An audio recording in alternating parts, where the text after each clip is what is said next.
నమస్తే మీ పేరు? వీర వెంకట సత్యనారాయణ మండేల. మండలి వీరాడని సార్. చంద్రబాబు నాయుడు వచ్చి 5 నెలలు అవుతుంది కదా, ఎలా ఉందంటారు ఇప్పుడు వరకు? ఇప్పుడు బాగానుందండి. బాగుంది. అంటే ఏ విధంగా బాగుందంటారు? ఏ విధంగా అంటే ఇప్పుడు ఈ అధికారులు బాగానే చేస్తున్నారు. అదండి.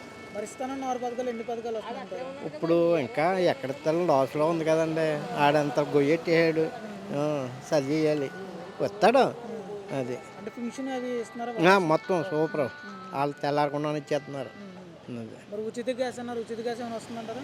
ఇప్పుడు ఇస్తున్నారు కదా. ఇప్పుడు అందుబాటులోకి వచ్చిందంటారా? అందుబాటులోకి వచ్చింది. మరి ఉచితంగా ఇసుక పంపిణీ చేస్తామన్నారు కదా, ఏమైనా అందుబాటులోకి వచ్చిందంటారా? ఏదండి ఇసుక అండి, ఇసుక.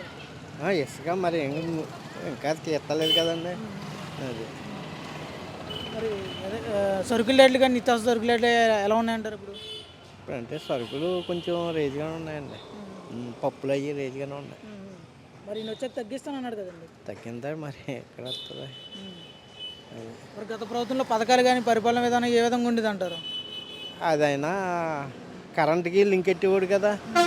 చాలా మందికి రాలేదు. కాపులకి అవి ఏమీ రాలేదు అప్పుడు. గత ప్రభుత్వంలో కాపు నేస్తం వేశారేమో కదా. లేదు కరెంట్ బిల్లు వచ్చేస్తుందని ఏమలేదు. అందుకోలేదు మీరు అప్పుడు? అందుకోలేదు. మరి ఈయన వచ్చాక కరెంటు బిల్లు ఛార్జీలు తగ్గిస్తానన్నాడు మొత్తం. తగ్గించాడా బాబు మరి ఎంత వస్తుంది. ఎలా ఉందంటారు ఇప్పుడు? ఇప్పుడు బాగుంది. ప్రభుత్వం బాగుంది. అది మరి మొన్న విజయవాడలో వరద గురించి మరి ఆ వరద లేకపోతే కొంచెం బాగుంది. ఓకే. అది వరద ఉన్నప్పుడు జగన్ ఉంటే ఇంకా బాగా చేసేవాడు అంట వాళ్ళకి. నా మొహం అండి. నా మొఖం చేస్తాడండి. ఆడ ఏం చేయడు. అంటే గత ప్రభుత్వానికి ఈ ప్రభుత్వానికి తేడా అంటే ఏం చెప్తారు? తేడా అంటే ఇదే బాగుంది. గుండా రాజకీయం అది. పవన్ కళ్యాణ్ గెలిచాక ఎలా చేస్తున్నారంట? ఇప్పుడు బాగుందండి. అదే చేస్తాడని కంగారు పడక్కర్లేదు. చేస్తాడు. అభివృద్ధి వస్తుంది. ఇప్పుడు రోడ్లు అవి చూసారా, అంత బాగుంది.